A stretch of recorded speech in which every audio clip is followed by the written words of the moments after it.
Welcome to the first episode of inaugural 2023 Digital Government Excellence Symposium.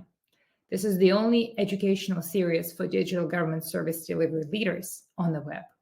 I'm Nadia Davis, I lead public sector marketing here at PayIt, and I will moderate today's session.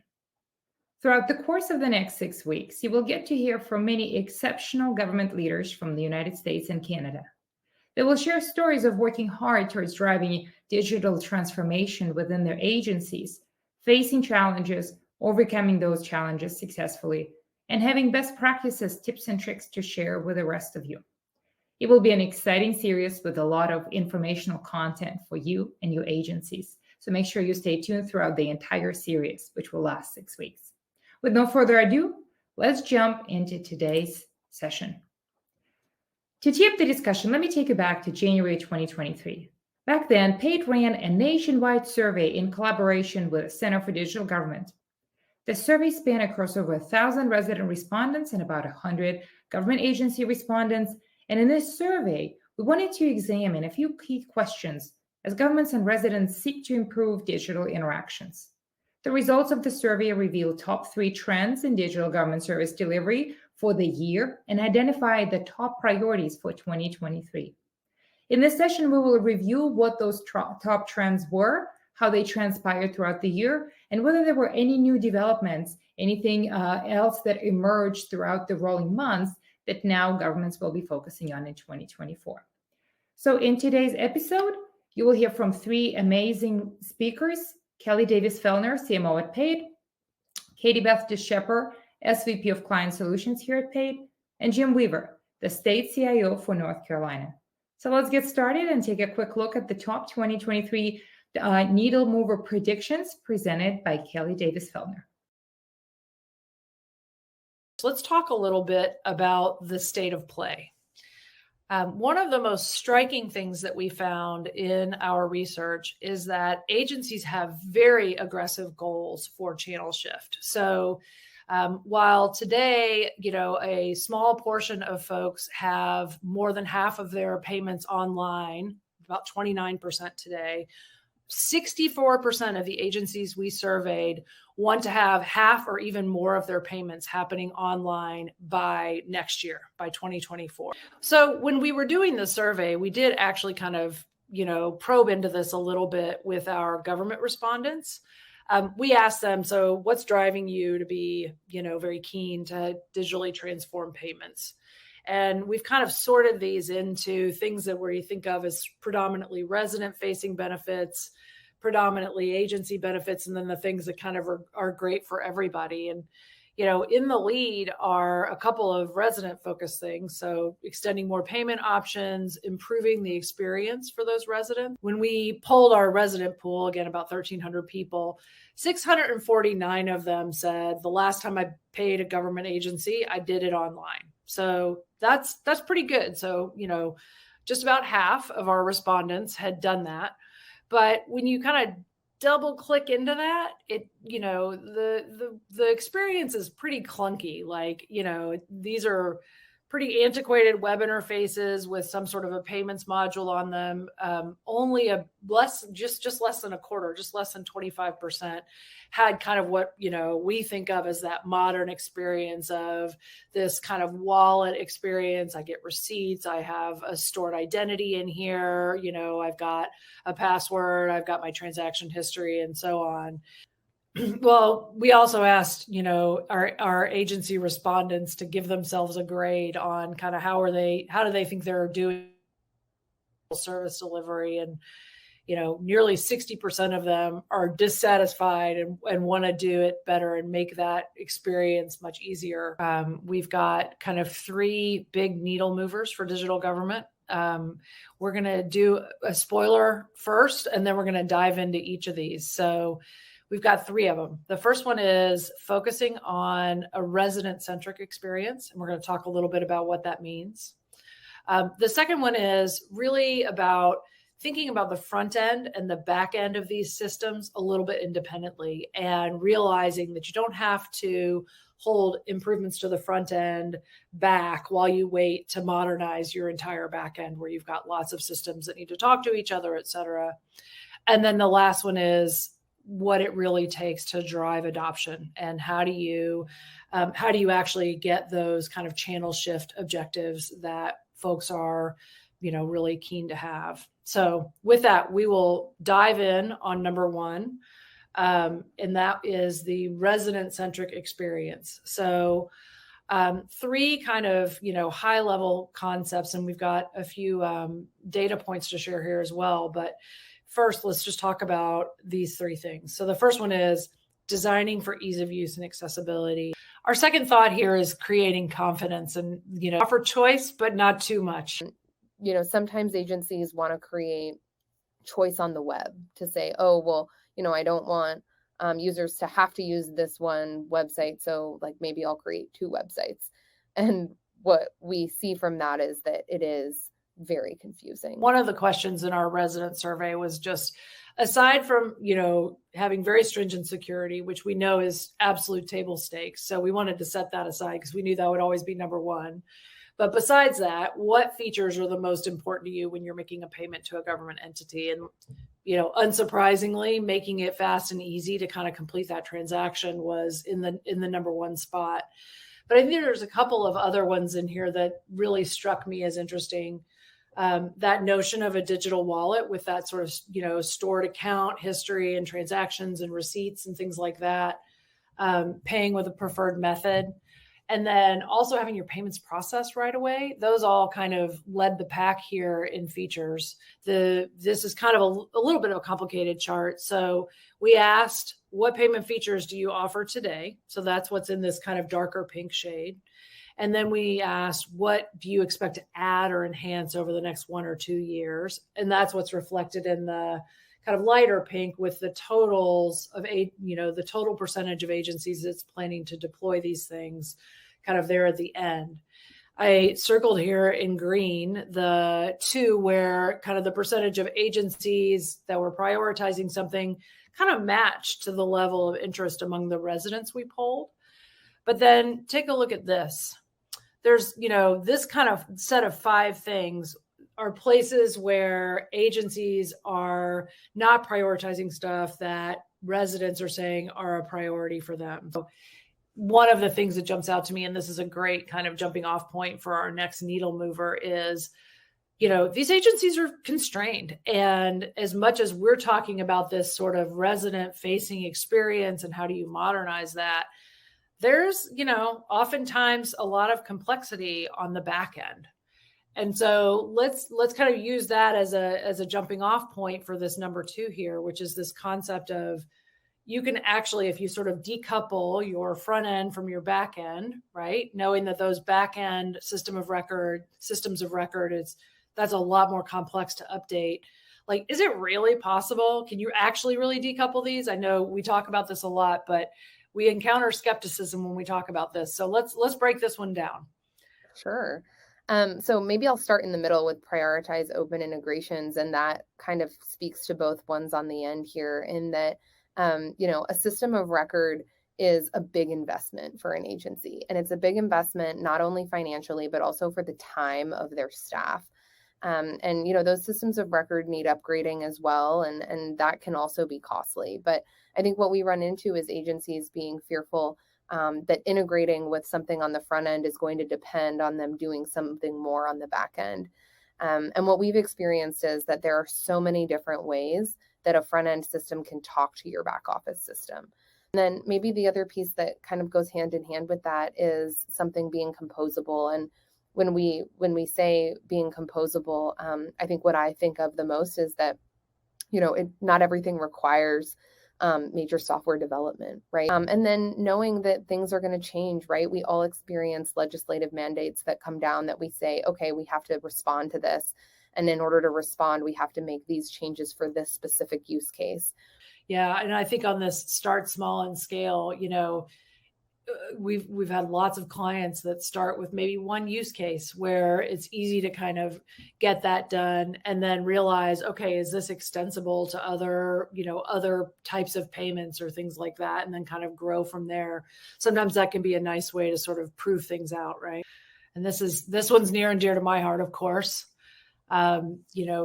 this is not a, if you build it, they will come kind of thing, right? It is an ongoing thing to drive adoption. And you do that with effective marketing, which is, almost nobody's number one job who works in a government agency, but it is, very, very doable. And, my advice is to sort of first think through kind of who is your audience, who is your, what are the right ways to reach them? So the right channels, and then what is it that they need to hear?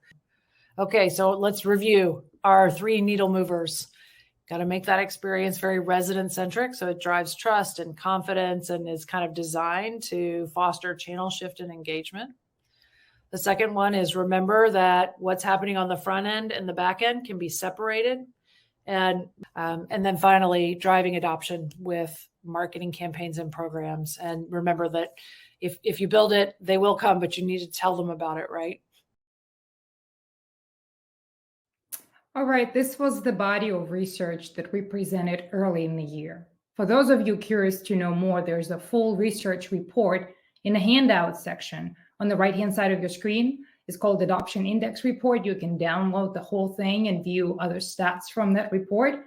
And as you heard our CMO, Kelly Davis-Fellner with Jean Nobel presenting the findings early in the year, the 3 things that transpired became the flagship trends for 2023. So let me bring Kelly in right now. Kelly, welcome to the program. Thank you for finding time joining us. And give us some commentary. Are these 3 trends still the top that you're seeing kind of taking precedence this year, or is there something new?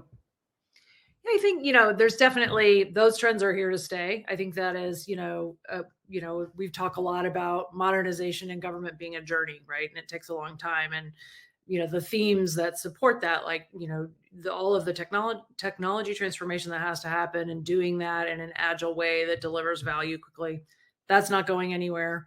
That'll be here for a long time. And I think also that focus on how do you get residents to transact digitally or engage digitally? And then how do you make that experience really resident centric? None of that has changed. And I think that's very much on the minds of agency leaders, state CIOs, big city CIOs. So both sort of business people as well as people who have kind of a more strong focus on technology enablement. I think there's, a handful of things that have kind of come to the fore this year, and we'll, be talking more about these as we go on. We've got a repeat of some of that research coming out, fairly soon. But thematically, a couple of things kind of emerged this year that I think are really important for us to address. One is digital divide. How do you make sure that if you really do want to serve your community with digital, how do you ensure that everybody has access to that? There are families whose internet connection is one smartphone. How do you make sure that there's broadband penetration as broad as you possibly can that's reaching everybody? And I think there are real equity issues that come from that. And a related theme to that is also accessibility. So when you think about making sure that government is readily accessible to people who are contending with disabilities, there's a lot to like about digital with that. And so that combination of making sure people can connect wherever they are in the community and whoever they are, and also that when you are delivering digital services, you're kind of keeping access and accessibility for the disabled in mind as well. And then, the challenges become different from, contending with a staircase, but you do still have to have, accessible digital services that are optimized for anyone who perhaps is, needs to use a screen reader, for example, or things like that. So that one is one that we've heard a lot about from clients and in the community. Privacy concerns is the second one. That is always very, very front and center. I don't think this is a new theme so much as it is a recurring one. And as, time has gone on and we continue to see, issues with security breaches or identity theft or things like that, it's very much on the mind of residents. And I know it's also on the mind of agency leaders and CIOs as well. When we do polling or research, particularly with consumer residents, security is crucial. And that is really ultimately the first concern. And I think we need to get to a place where there is very, very strong confidence in the security and privacy protections that government agencies deploy. That security is well understood and is and is generally very, clearly provided, but making sure that the resident knows that their transaction is secure and that their privacy will be protected is something that is kind of a constant message that agencies need to share when they're trying to encourage people to transact digitally. And then I think the last one is just this idea that a resident doesn't think of themselves as multiple entities, right? And when we think about service delivery, we want to think about putting things around that resident and whoever they are, a parent, a child of adults, aging adults, aging parents, a business owner, a voter, a stakeholder in the community, maybe a volunteer. There's lots and lots of different roles that people play. They're a taxpayer, but they might also be a hunting and fishing enthusiast who wants to purchase a license. They don't want to go to a million different places to access those kinds of services. And so there's a growing momentum around this notion of there's this one identity, one person. And how do you orient government service delivery across lots and lots of different siloed departments and agencies and jurisdictional levels kind of around that person so that they can do so very seamlessly. They are one person and everything is sort of available to them through a well understood pathway. And we're seeing that, the most recent NASIO priorities, the state CIO priority list was released, I think about 2 weeks ago. And that notion of that single identity was, kind of emerged as the top priority. And in fact, is emerging as even more on their minds than security and privacy at this point. So I think there is a lot of interesting territory for us to continue to think about. And as, technologists and software providers, but also as agency leaders, and thinking about how do you create government services that center on that notion of one person in all of their many different roles, but with one identity. So I'll leave off there. I know we've got a lot more to cover.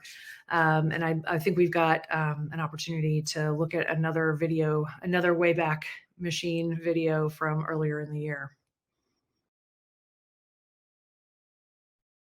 State and local government agencies have made major strides over the past few years to modernize their back-end IT systems. But from the consumer's point of view, obtaining government services remains a cumbersome experience.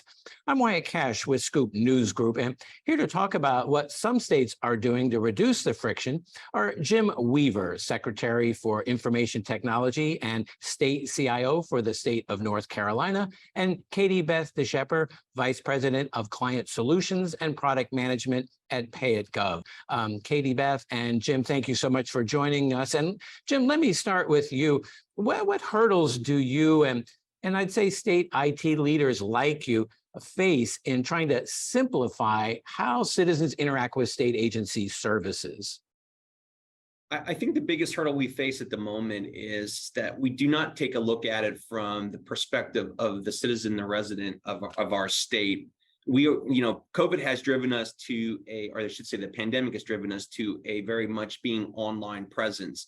But being online does not mean we're digital. And we're not going to get digital until we start looking at and changing that paradigm over to how is the individual who's consuming our services wanting to be engaged? How do we facilitate that experience? How do we make a different outcome for them in their journey in dealing with state government? And so I think until we're able to effectively do that paradigm shift, where we're focused on, at the end of the day, not necessarily here's our agency, here's our services, this is how you consume them, but rather focus on you as the individual are coming in need of government services. What can we do to make a different outcome? How do we facilitate that experience? How do we make it much more easier to enable that outcome? And part of that's going to be around, first and foremost, is we have a digital divide that exists, not only in our state, but in our country as well. We have to address the digital divide. We have to make sure that we have connectivity out there for everyone to be able to get reliable, quality, high-speed internet access. And that's first and foremost to try to continue to enable the digital services. We have to take a look at it from a cyber aspect. And this is not necessarily from the aspect of a threat actor coming in and doing something. But really, at the end of the day, how do we start doing some fundamental things like, am I an individual? I'm an employee. I'm a resident of the state. I could be a business owner. Am I three things, or am I still a thing? Right. And so how do we facilitate that aspect of it? So across all levels of government, we're not trying to figure out what user ID and password I need to use for this particular instance or case. Privacy is going to be an emerging topic in this area as well, as we continue to look at more and more services being made available online, and the protection of that data. And then lastly, as well, is, you know, at a state level, we do have a lot of legacy portfolio applications that are mission critical that need to get modernized to enable us to start moving to the cloud, to provide that resiliency, but also to enable that 24/7 type coverage, and not having to do things in the evening hours called backups and batch runs and, you know, those kind of things. We still have a quite an extensive mainframe based application portfolio here in North Carolina that we're looking to migrate away from as well. Well, Katie Beth, in light of some of those challenges that we just heard, how can state agencies and IT leaders make what I'll call the paradigm shift to reduce frictions that citizens often experience? I think that, you know, as I think about our agency clients and clients that we've talked to in the market, it's easy to be very focused on what I need to do within my agency or within my database and the rules that dictate those things. But if we think about the resident first, I think it brings up really interesting questions around data ownership and how does that experience work across that one citizen? Because as a person, I don't think that I'm in 5 different databases. I have one house, I have some cars, I have, you know, some information with, if I have a business, I have some information with the Secretary of State, but to me, it's all the same, even though we all know in the background, it can operate along many different silos. And within each one of them, there's going to be rules around who owns that data and what needs to be first, second, and third due to whatever those processes are behind those silos. And so I think putting the citizen first would really break down some of those, I don't know, hard to change processes that are kind of built within those systems natively, if that makes sense. Absolutely. So, Katie Beth, why are software as a service platforms seen as an effective solution for overcoming those disparate databases, as you describe them, compared to, you know, more traditional web applications that a lot of states are still working with? Yeah, I mean, I think that we all struggle with different priorities on our very small resources. And so if we build everything internally, then that's going to, maybe we will see the light at the end of that tunnel, the paradigm we're looking for, but it's going to be way down the road versus being able to buy some things. And you have to be very selective in terms of, again, that focus of the citizen, which I think is why being able to kind of decouple the front end from the back end, kind of the back end systems being like your system of record within a DMV or a Secretary of State.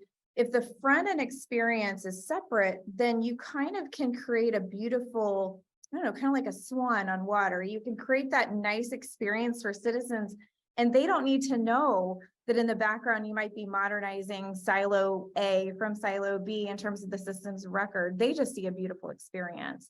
And I think that's another reason why SaaS can really allow these processes to change faster and keeping that citizen at the center.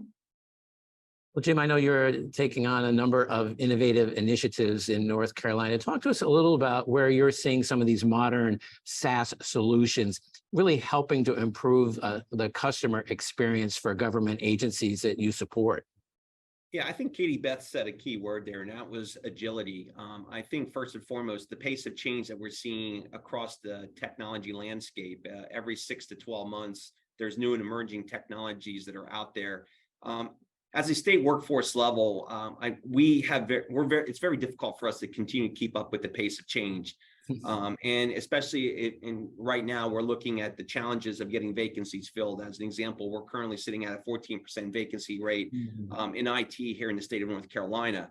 And, you know, we are competing with the Research Triangle, among others, Apple coming to town as well.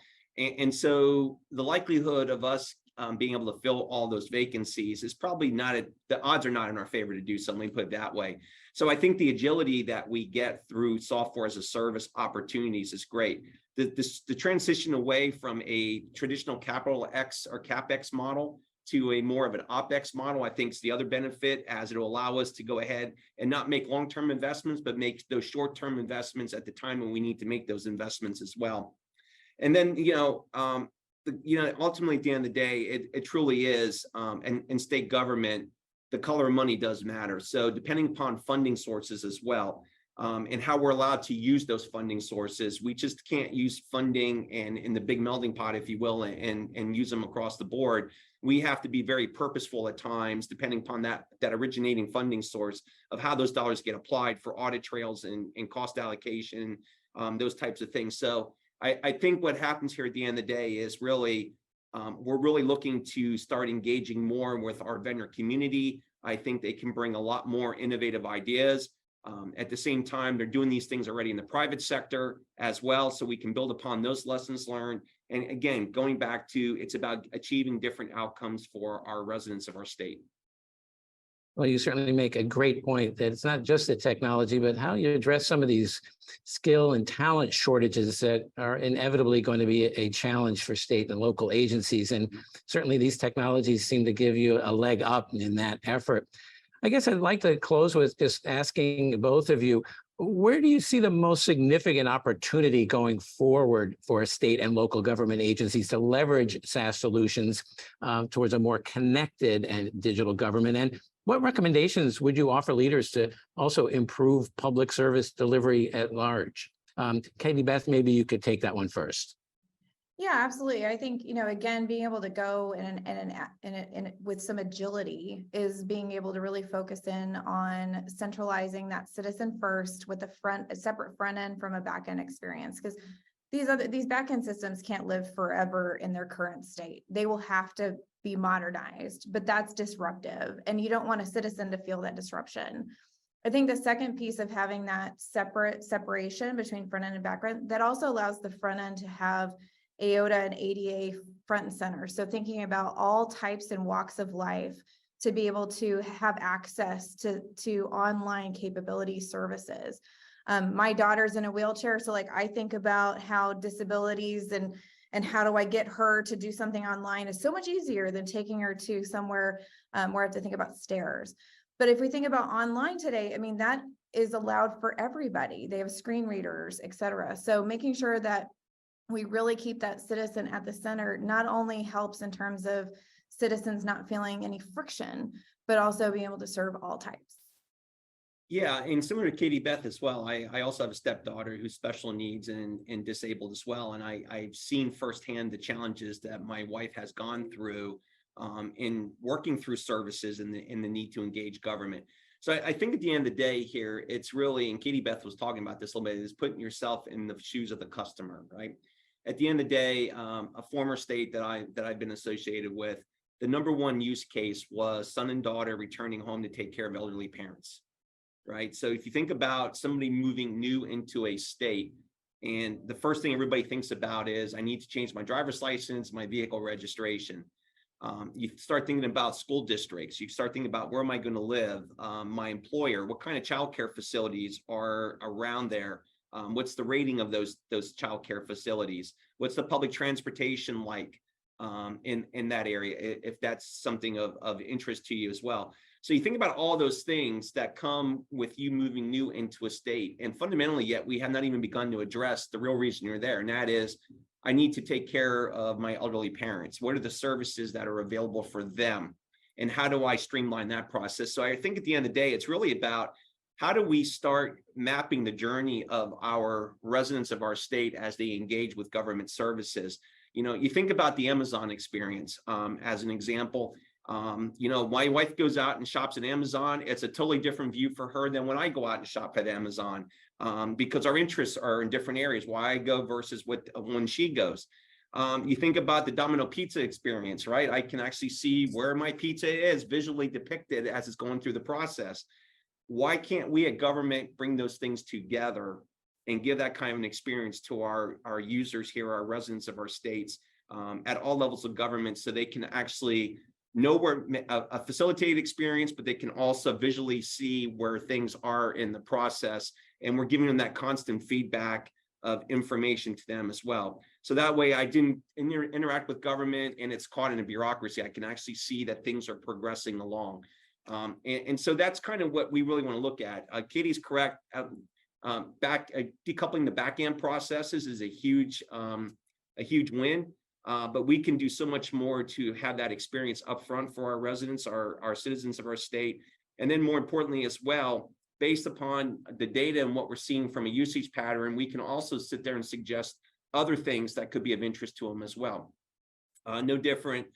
You might qualify for a human services program, but hey, we saw that you had indicated in your interaction with human services, you might be now eligible, you might be pregnant and you're now eligible for WIC program and benefits. So how can we move you into that direction as well? So again, also providing that more comprehensive information out to our residents of our state so they can make much better and more informed decisions. So speaking of next year, since we're so close, the year just flew by. Out of all of this, what do you see as the main kind of maybe emerging or staying middle of the road trends that will also be relevant next year? KB, let me continue with you. Yeah, I mean, I think one of the things that was something that Secretary Weaver also mentioned, I know you talked about it, Kelly, at the beginning, is really the idea of a balance between creating more things you can do online, making it custom to the resident, or more custom to the resident, and then also security. That's an interesting balance. In one side, we're going to say, hey, we need to be secure. How do we make that happen? And the tendency that for us to do is lock the door. But and then the other part of our paradigm shift is do more online. And so finding that balance is really important. I think about other experiences that I have, even with sites such as my kids' vaccination records. If I'm coming in to look up when their next appointment is, I'm okay to sign on and have maybe a password, and I understand that. Like, I'm willing to give you that information so I can get the information I'm after. But if I want my vaccination records, or if I want lab results, or if I want, and of course we're crossing some HIPAA lines here, but at the same time, I think it's a relevant case. I'm happy for you to ask me for more information because the things I'm after are more secure. So I think as the paradigm shift has happened over the last year, whatever that looks like for any agency of being focused with the resident at the center, that means that they're going to be a higher target for people to try to steal that resident's information. And so how do you manage the balance between the consistent ransomware, spam, fraud, and creating more things online? Like, that's a really hard problem to solve. Not that we don't have, other hard problems to solve.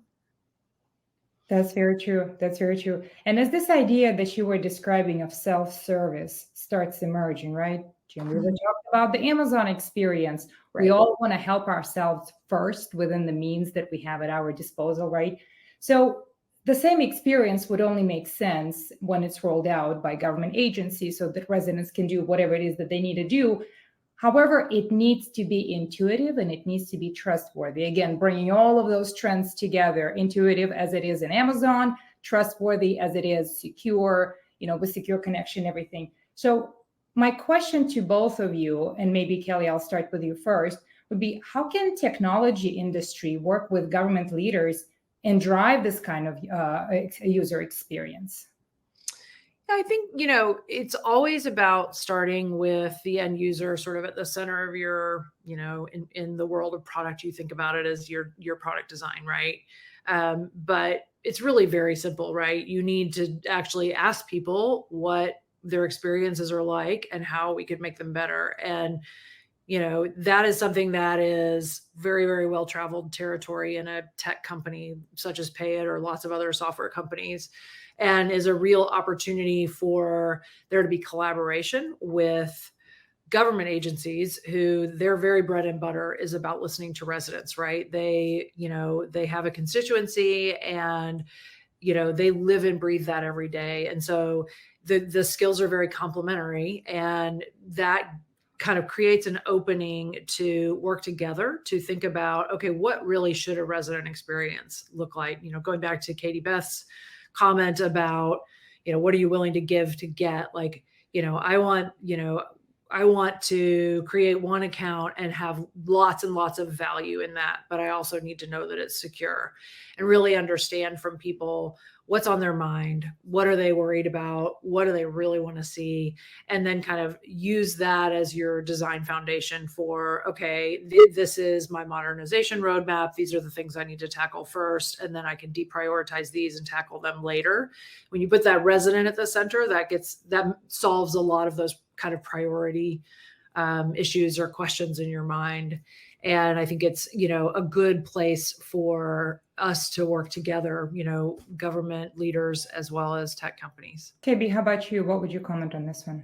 Yeah, I mean, I think, the fact that all of the above was the answer means that there's a big elephant that we're trying to figure out where to start, right? And some people may be starting from a back end replacement, some people may be starting from a front end, like maybe there's a both there. Others might say, let's kind of figure out how can we, then there's a whole like AI wrestling that people might be doing too. So there's so many ways that you can do it. I think tackling one that you would say historically has been hard as I have to go into the office, or it hasn't been digitized yet. And that doesn't mean it has to be all the things digitized, but like, what is that thing you would challenge? And like change of address is something that, when you go on to do other things and you change your address, you're like, oh, this is going to be easy. But when you go to change your address and you actually have moved, you're going to probably go definitely across different databases. I mean, even in a DMV or a city, across the different services, I exist multiple times. So I need to update my address in all of those places, which for me, I'm like, dude, I should only have to do that once, right? Like maybe that's really simple. But if we think about the paradigm that we're trying to change is so that it is simple, because people do things that are simple. People trust things that are simple, which really allows us to then push this channel as something that can do more. It allows governments to serve in a digital framework. That's very true. And sometimes big initiatives like that could start with priorities set out by the CIO for the state, leading the way. However, I know sometimes we see challenges of these legacy systems being owned by program agencies, right? Not by the office of the CIO. And I know that was one of the questions that were addressed in one of the NACIO reports. How do you drive this change? How do you drive modernization when what you need to change is not within your office, but you still are leading the initiative, right? Katie Beth, if I stay with you, what would you answer to this one? Yeah, I mean, I would say that there's always ways to find a common benefit. So, one of the common benefits, it would be, for example, I'm going to pick on a DMV experience. So when I change my address, I should, because this is the way it should work, I should change my driver's license first. But what's really interesting, if I don't understand how DMVs work as I do today, I'm just a resident, I don't know that if I change it on my driver's license, it actually doesn't change it on my car. Like, why would I know that?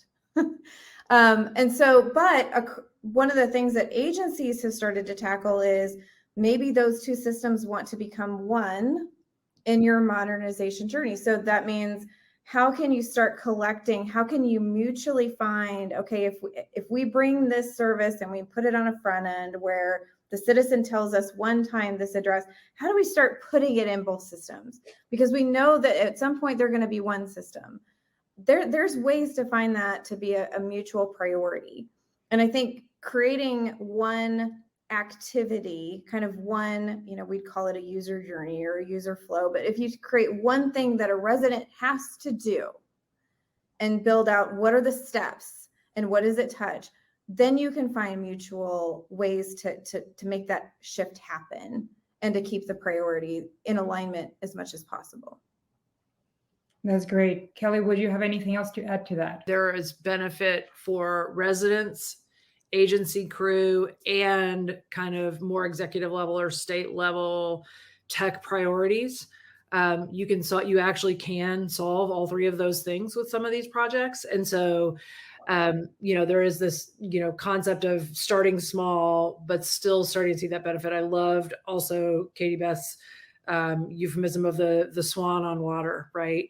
And having that kind of interface with the resident be the first place that you modernize and kind of start that layer, start at that layer and then start to deliver value that way. The other thing, I guess I did have some things to say. It's just, there's a lot to be said for momentum. And as you get a quick win with one kind of more straightforward project or one resident facing thing, both there will be more appetite within the agency, within the broader IT landscape of your jurisdiction, as well as within the community to do more. Yeah, I mean, there's benefits. I'm a farm kid, so I'm always trying to find ways to solve problems, because when something breaks, you don't always have the exact thing. It's an hour away. So I like to have a lot of tools that I can leverage across multiple solutions. And so I personally, of course, I believe that there's a solution where you can build and buy, because then you get to go further faster. I also believe that there's ways to solve what can work. I think we always focus on, well, it won't work because XYZ reasons, but what can work? Even if it feels small, we always want to go, okay, let's solve 80% of the pain. Well, that's probably a big problem. Like, it's probably going to take multiple steps, lots of people involved, might take some spend. Can we solve a couple of things? Because that'll drive, to Kelly's point, momentum. That's momentum that you can also then use to leverage to your leadership to say, hey, we can solve this. We did solve it. Here's where we worked across the organization, across agencies, across databases to solve it. And there's probably a SaaS part of that. I would bet that there is, because it can go quickly as well. It also just allows you to drive that story to your leadership so you can tackle the bigger problem. Well, ladies, thank you so much. This has been a fantastic opening session. I thank you both for your time, for joining us. Yes, it's been great. Thank you. Our next session will air on Wednesday next week at the same time. We will talk about equity, sustainability, and accessibility, all those important things that have to be front and center. So make sure you register for the next session if you didn't already. And with that, thank you for joining PayIt. It's been a pleasure, and I'll see you next week.